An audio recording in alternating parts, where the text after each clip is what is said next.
Merry meet and welcome to Psalmic Saturday here at Ariel's Corner. This is Ariel Gatoga and we are streaming live on YouTube and on Twitch.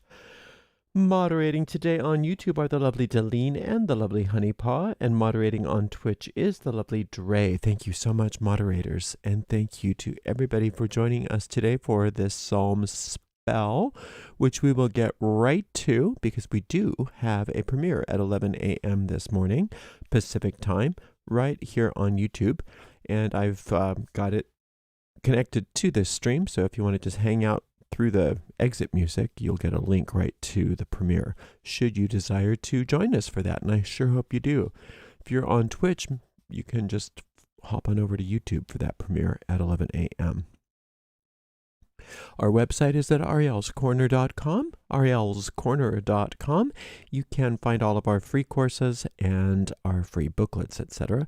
We do have a new course that we just started. We have the first 2 lessons up on that course. That's our Hermetic Kabbalah course, and that will be 6 lessons, and so look for 1 new lesson a week going up there. And then I also have a new booklet on the angelic signatures that you will find on our website as well. If you go to the free booklets link in the main menu, or the Learn Magic link in the main menu, you will find the courses. All right. If you'd like to give us a donation, you can do that by going to paypal.me/Ariel Gatoga, paypal.me/Ariel Gatoga. If you're on YouTube, you could also use a super sticker, super chat, or if you're on a restream, you could use a super thanks. We do appreciate your support. We have chat threads open on each of these streams, so if you would like to chat amongst yourselves, please do so. And if you have any questions for me, put them right in the chat thread. I hope to be done at a decent hour this time and not go on too long, so I should have some time for questions. But if not, we will take them either on our Discord server or on our Facebook group, which is a great place for conversations. And you can find links to that, plus all of our other social media, at the bottom of every page on our website, arielscorner.com, arielscorner.com. All right, let's get going so I don't run over this time. There's nothing worse than having a premiere starting while we're streaming.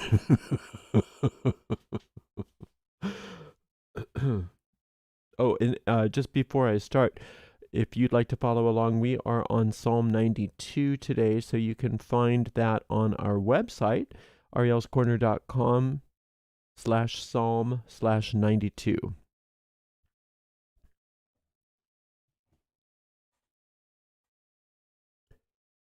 Today we are working Psalm 92. The traditional uses for Psalm 92 include awakening feelings of gratitude, bringing good fortune, and for help in achieving honors.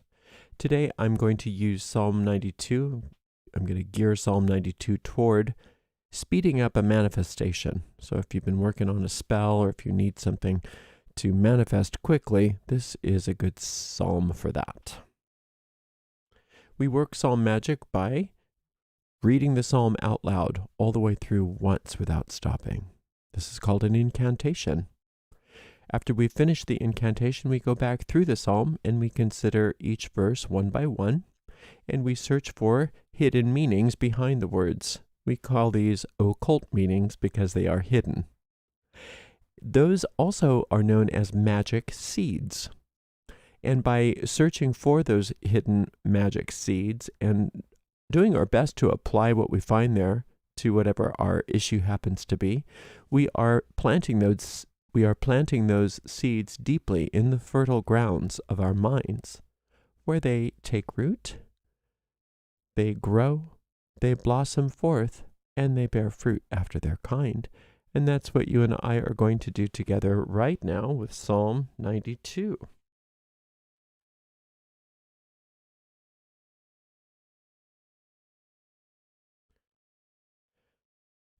It is a good thing to give thanks unto the Lord, and to sing praises unto thy name, O Most High. I'm going to do that again because I just want to make it so that I don't have to do any editing later. Any big editing.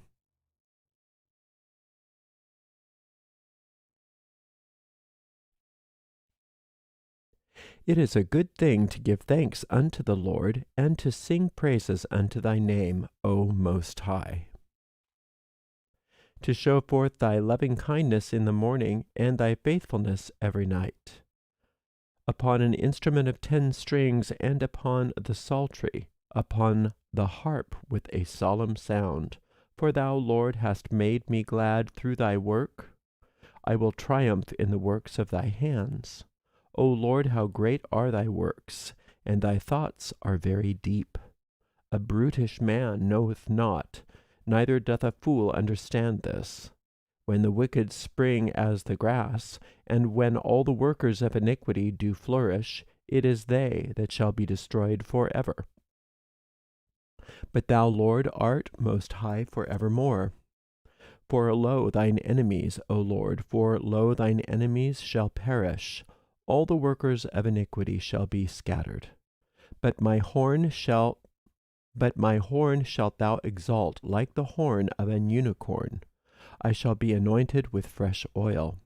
Mine eye also shall see my desire on mine enemies, and mine ears shall hear my desire of the wicked that rise up against me. The righteous shall flourish like a palm tree. He shall grow like a cedar in Lebanon. Those that be planted in the house of the Lord shall flourish in the courts of our God. They shall still bring forth fruit in old age. They shall be fat and flourishing, to show that the Lord is upright. He is my rock, and there is no unrighteousness in him. It is a good thing to give thanks unto the Lord, is how it starts. So the Lord is the tetragrammaton, and we recognize for us that that is a symbol of the infinite. Now, in this psalm, they also are using El Elyon, or the Most High, which reinforces that same idea, that there is a supreme prime cause of all that is. And that prime cause is the cause of us. And it's not something that's a separate force outside of us. It's something that is the closest thing that we have. We are closer to that source than we're close to anything else, because it's beyond the physical. It's pre-physical. It's pre-form. Yes, it's pre-gender, but it's pre-form. And that means that it's intimately one with us because we are an extension of it. And you can think of a beam of light coming from a star or the sun, and that gives you a sort of an idea of what that means. So it is a good thing to give thanks unto the Lord. Now, the reason why we want to give thanks unto the Lord in the context of speeding up our manifestation is because if we can give gratitude for that which we desire as though it's already happened, then it happens quicker. So think about what it is that you're trying to manifest, and it is a good thing to give thanks unto this source of all that is, that this thing is here. And it's important to recognize that we're not so much outlining and telling infinite intelligence, it needs to look like this, it needs to be this color, it needs to come by this date. That puts stress in our operation, and we don't want stress, we want relaxation. So instead, it's a much better idea to understand the essence of whatever it is that we want to manifest. For instance, if you're needing, you think maybe a specific amount of money for a particular expense, rather than saying, I give thanks for this $600, you understand what that $600 represents to you. What is the essence of that? It's abundance. It's a flow. It's a flow of abundance that you're looking for. So if you can, instead of limiting what you think you want to a particular thing, you understand what the essence of that is, and then you give thanks that it's manifest. It's not that the universe is going to say, well, since you didn't give us specifics, I hope you'll be okay with $5. The universe understands what our needs are, and since we're not putting limits on it, it's going to be better than anything that we could have come up with on our own. That's the idea. So it is a good thing to give thanks unto the Lord, and to sing praises unto thy name, O Most High. Now, we're not going to go through all the names of God, because we do that a lot, but I have several videos on the qualities of God, because that's what the names of God are. Yes, there are Hebrew names of God. There are those 72 names. There are the names of God that are on the tree of life. There's all of that. And there's Sanskrit names for God. There's Greek names of God. There's all kinds of mystical names of God. But from a practical point of view, when we're working magic, none of those things really matter. What matters most are the qualities of God. And that's what a name means for us. The name is the nature of it. So everything that is godly, that is godlike, that is godly, everything that God is for us, that's what the names of God are. And we want to sing praises. So when you praise something, then that means that you're enthusiastic about it, and you're acknowledging how good it is. I'm acknowledging how good each quality I can come up with. And you can come up with your own qualities of God. God's love, God's beauty, God's abundance, God's this, God's that, right? So you want to be enthusiastic about acknowledging how good that is. And when it says to sing, you can sing it. There's absolutely nothing wrong with that. But singing in psalm magic is a symbol of creating a disturbance in the atmosphere, in the general atmosphere. Think about your voice. There's a lot of vibration. So you're creating a very strong vibration that breaks through any resistance that you might have. And you're being very enthusiastic and very, I don't want to say forceful, but very intense about how grateful you are. To show forth thy loving kindness in the morning and thy faithfulness every night. So the loving kindness and the faithfulness are both sphere number 4 on the Hermetic tree of life. And a lot of the Psalms sit on sphere 4, because that's where all the mercy and all the love and all the solving of problems, that's where all the judgment is, that's where prosperity is, that's where everything gets handled. It's a sphere where everything gets fixed. And so to show forth the loving kindness in the morning, so when you wake up, expect the blessings. Expect when you wake up in the morning, expect that your day is going to go your way, and that the manifestation and then some is coming. Not only the manifestation that you decide that you want in this particular spell, but all kinds of other manifestations that you didn't even know were available to you. You're expecting a miracle. You're expecting blessings. You're expecting loving kindness. When the infinite gives loving kindness, extends loving kindness, for one thing, that's who you are. You are an extension of loving kindness. And when loving kindness is extended through you, it is a big deal. It makes everything happen. It makes everything change. It's not just a nice feeling. It makes things move. It makes things change. It makes things vibrate. And instead of blocking all of that by you using your mind to think all by yourself and to come up with ideas all by yourself and to feel bad about things or to feel scared about things or feel angry about things, you can do that. That you have free will. You can use your mind any way that you want to. I'm going to shut this Discord down. You can use your mind any way you want to. But recognize that if you're using your mind in a way that is taking over for the infinite has to just be patient and wait for you. So instead, if you're saying, no, I want you to show forth your loving kindness in the morning, that means I want you to flow. I want the flow of the infinite through me. Then everything changes. Everything has to change. Nothing can stay the same. And the things it changes into are fabulous. They are just fantastic. All of those blessings. And thy faithfulness every night. When you go to sleep at night, you understand that the infinite has faithfulness in you. What an idea. We always think about, oh, I'm supposed to have faith in the infinite. But the infinite has faith in you. It's reciprocal. The infinite has more faith in you than you do, because the infinite knows you're not an ego.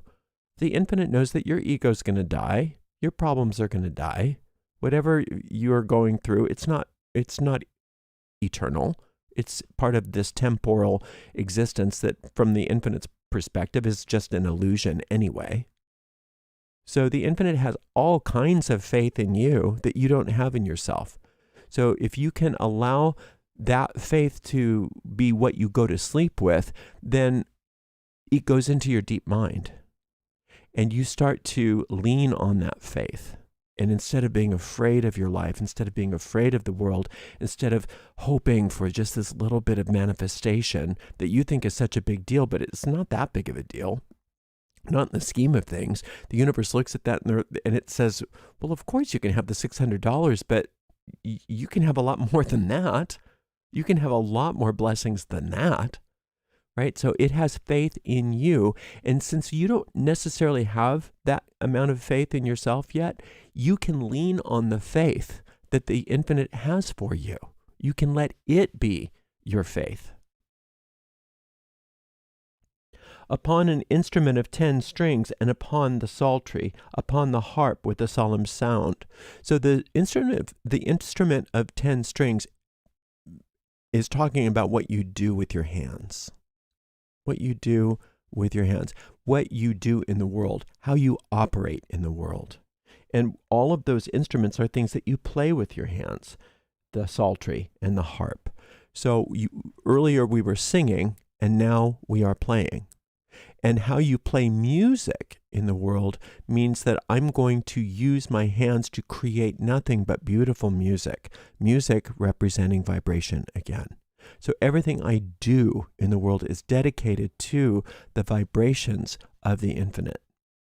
All I want to do is align with that infinite vibration that is constantly coursing through me, that we have just invoked, that flow. And that flow comes through me, and I play beautiful music in everything I do. Think about a musician that is maybe a wonderful musician that can improvise and just can play gorgeous music, and that just improvises. You know, if they start thinking about what they're doing, they lose a beat. They play a wrong note. So what they have to do, what a good musician has to do when they're improvising, is they have to just be in the flow, and the music plays through them. And that's exactly what you're doing with every part of your day. You are allowing the infinite to play the music of the spheres through you. For thou, Lord, hast made me glad through thy work. I will triumph in the works of thy hands. You are the work. You are one of the infinite's most treasured creations. We forget this because the ego doesn't want us to think about that.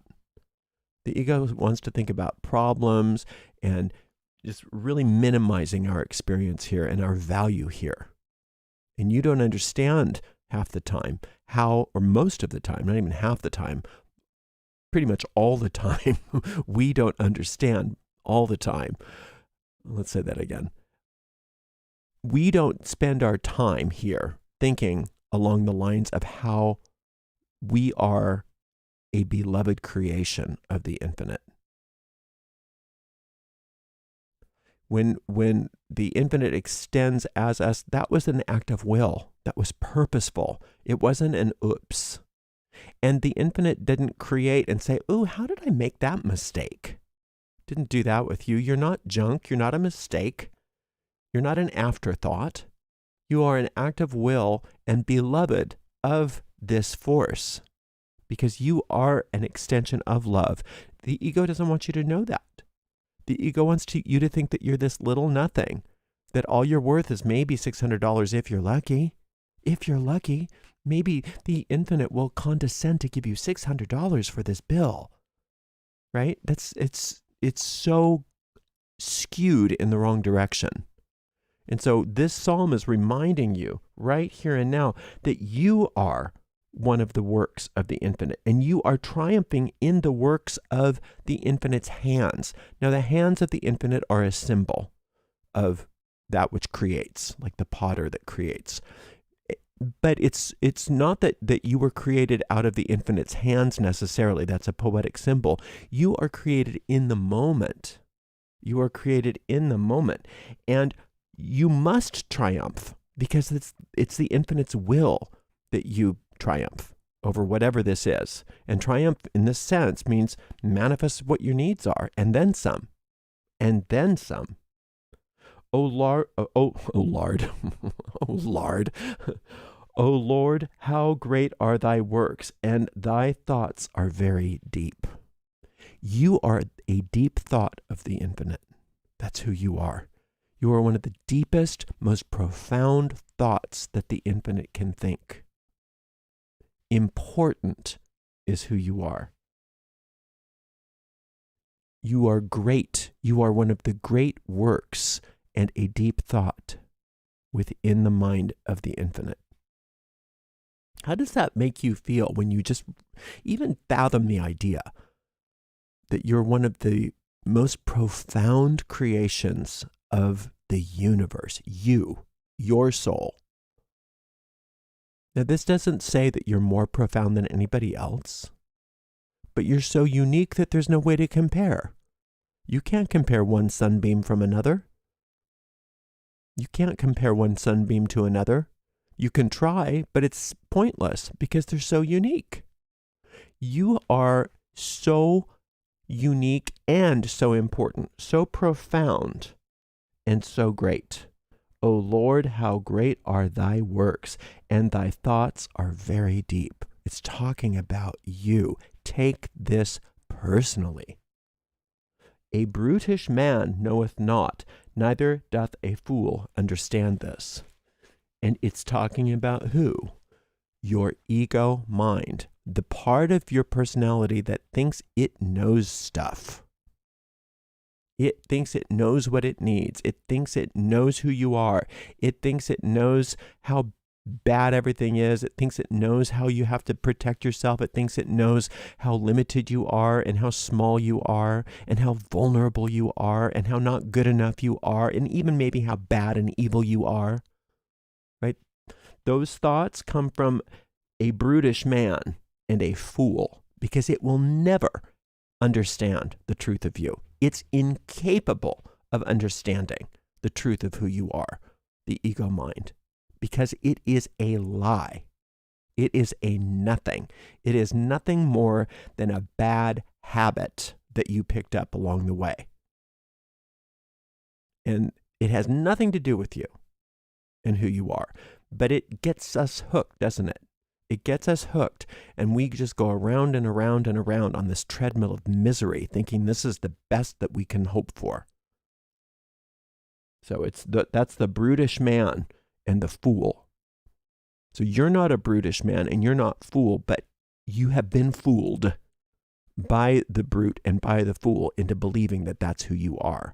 And this is trying to show you here that you can stop. You can stop believing that nonsense this instant. And you know how it is when you wake up from a dream? You wake up and you go, oh, what was that? It doesn't take long before it all fades into obscurity. I remember once I was being conned by somebody, and I'd been conned for a while, for over a year. And I was under their spell. I was literally under their spell. Now, I don't know that they practiced witchcraft. I don't know that it was that kind of a spell, but they were very good at what they did. And there was one day, something happened. I don't know what it was. I can't remember exactly what it was, but I just clicked and I just woke up and I went, what the heck?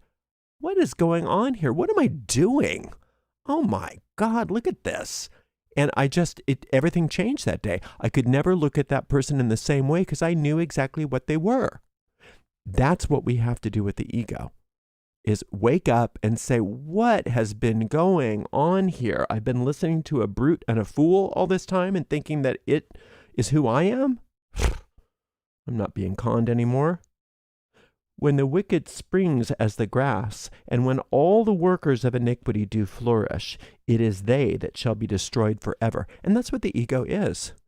It believes, it has us believing that we're this nothingness, that we're in this awful world, and that we're awful people, and that we're vulnerable, and that, that we have to be happy with just a little bit. And what that is it's grass that we're having faith in that withers and dies. So every part of us that withers and dies is that which the ego wants us to believe that we are. So all of our little circumstances that are no big deal in the long run are even our bodies, are whatever it is, whatever things that are subject to the temporal world, all the things that are subject to death, it has us believing that that's who we are. And it's saying right here, no, that is nothing but grass that's going to wither and die. So don't put your faith in that because it's not real. The truth of who you are is everything that we've just been talking about. It's saying you are great, you are eternal, you are important, and you are cherished and loved. So don't buy into the nonsense. But thou, Lord, art most high forevermore. Here we are with El Elyon. So the universe is, the Lord, the source of all that is the realm of cause. That's why it's most high. And if we are looking to the cause of us for our good, then our good is assured. But if we're concocting our own ideas of what that is based upon our belief that we are an ego, then we're lucky if we have something temporal even. So we don't want to look to our ego mind to give us things because the ego mind wants us to try to be satisfied with nothing. And the infinite wants us to have everything. So we are looking to the source, the Most High it's called here, for evermore. And we know what evermore is. Evermore is now. Present moment. So in this moment, infinite intelligence is the cause of everything. And I'm in the moment, and I'm accepting the cause, and I'm accepting all of the gifts that are mine. For lo, thine enemies, O Lord, for lo, thine enemies shall perish. All the workers of iniquity shall be scattered. And we want that. We want that. Anything that is subject to death, that is subject to time, that is part of the nonsensical habit pattern that is our ego, we want it to die. We want it gone. And how does it die? By the way the darkness dies when you turn on a light. It's not anything other than you wake up from a dream or you turn on a light and you realize it wasn't really there. That's how the workers of iniquity are scattered. You think the dark scatters when you turn on the light. But it doesn't scatter because it's just being shown as nothing. It's being shown to be an illusion. But my horn shall exalt like the horn of an unicorn. I shall be anointed with fresh oil. So the unicorn of the Bible is a fierce animal that is extinct now. So it's a very fierce animal. So it's a scary animal. And they were afraid of the unicorn because it would rend you. So the horn represents strength. So my horn is at least as strong as the unicorn's. Again, that's just a symbol that the scariest, most strong thing in this universe that we understand from our perspective, that's how strong I am. And it's not my own strength that I've developed by myself. It's the strength that I was created as. You're stronger than anything or anyone in this world because this world is subject to you because you are a soul, not an ego.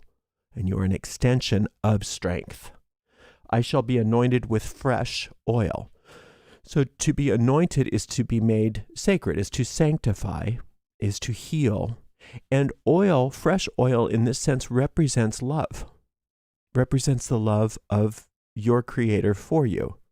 And you can see that that's probably coming through sphere number 7 on the tree of life, infinite love, because you can see yourself being anointed with oil and loved by the universe. And that's a wonderful image to have. But it's even bigger than that.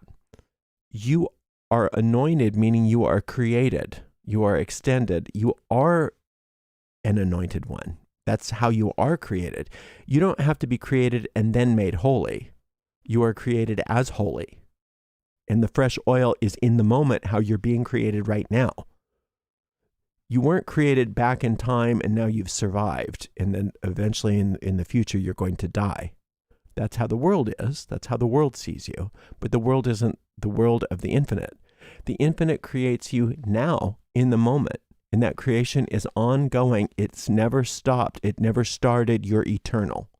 That's fresh oil.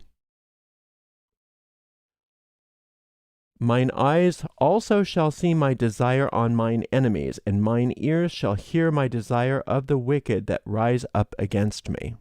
So your desire for this $600, not only are you going to get that, but you're going to recognize that all of the egoic thoughts that keep you stuck and keep you in misery and keep you even needing to ask for $600 in the first place, it's dissolving. It's crumbling. It's going away.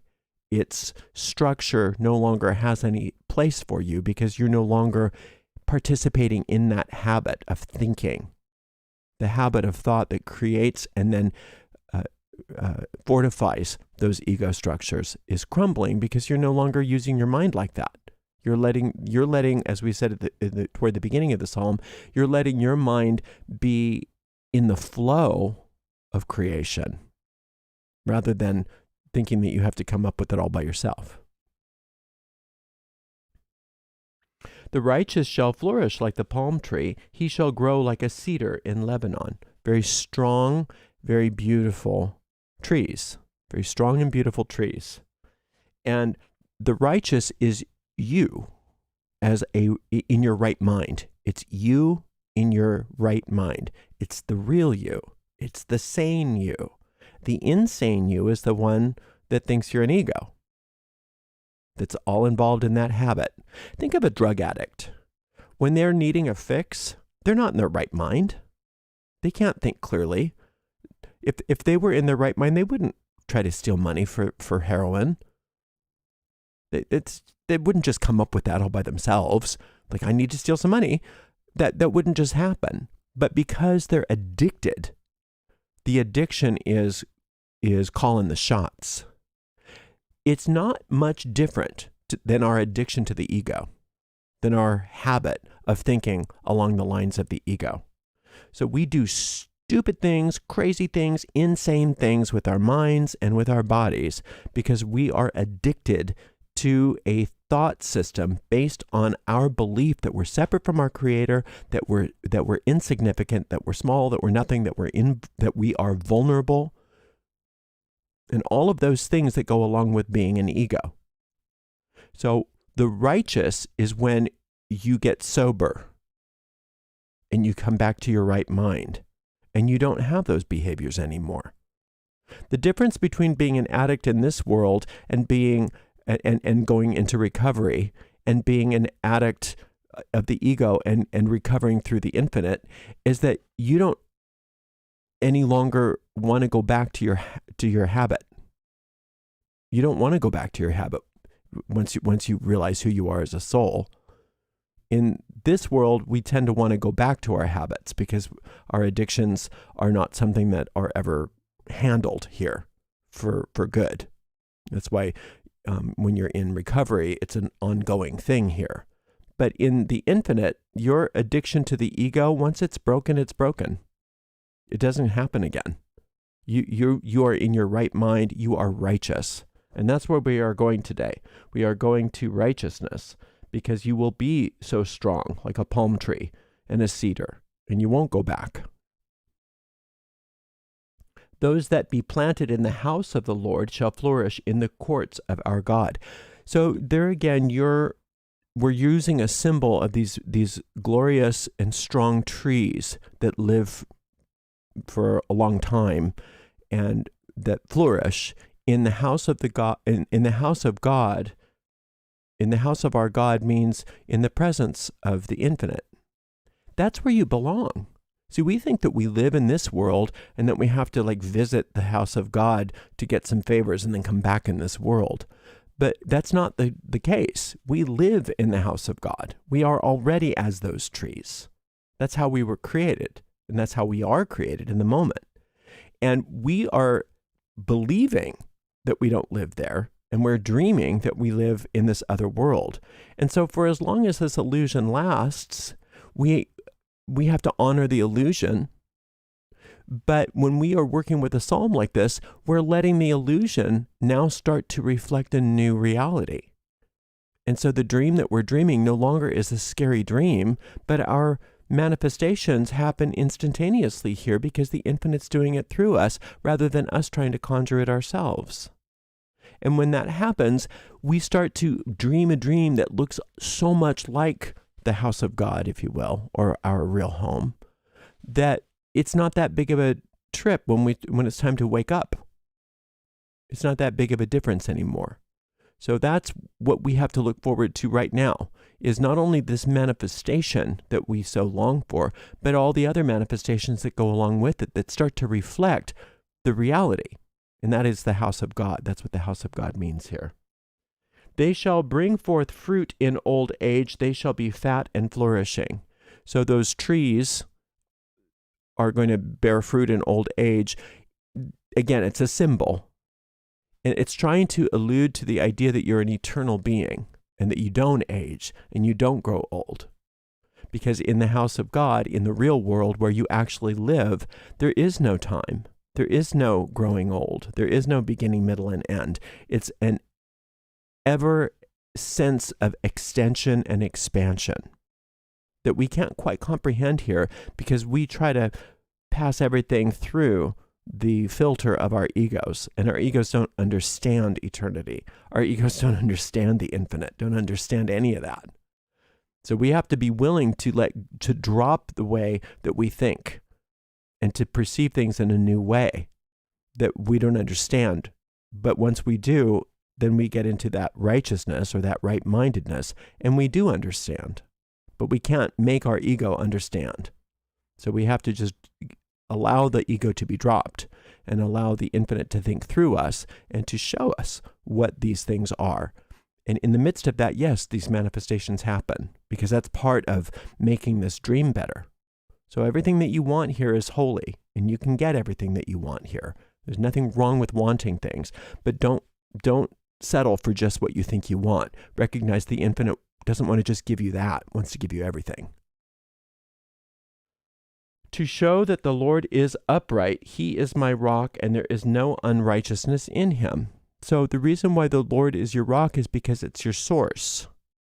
The infinite is your source. It never ends. It never stops. It never stopped loving you. It never will stop loving you. It never will stop wanting everything good for you. And the Lord being upright means that the Lord doesn't ever succumb to an ego. So we can always look to the infinite for as our rock, as our source, for everything that we think we need here, because it doesn't have wrong thinking. It doesn't go into egoic thought. And so it will always purify us if we let it. And we don't have to even know how to do it. That's the cool thing. If you have a problem, you can just connect to the infinite and let the infinite dissolve it for you, because the infinite doesn't have an ego. So if you decide, I don't want to have an ego either, you can bring whatever the ego's problem is being presented to you to the infinite and let it be dissolved for you. And when it's dissolved, you get even closer to understanding the truth of who you are. But you can just take it one problem at a time in the meantime. So you just keep coming back to this psalm each and every day until you get a sense that all is well. And you're not worried about your manifestation anymore. You know that not only is that manifestation coming, but something a lot better is too. And that you don't know what it's going to look like, but you're super excited about it. And when you get that sense of peace and certainty that it's working, then you can stop working on it and move on to something else. Thank you so very much for being with me today. Until next time, blessed be. Okay, luckily we don't have any questions because it's time to end. So we will hopefully see everybody right over on our premiere. Thank you so much for being here. Thank you so very much to the amazing moderators, Delene, Honeypot, and Dre, and we'll see everybody at the premiere. Blessed be.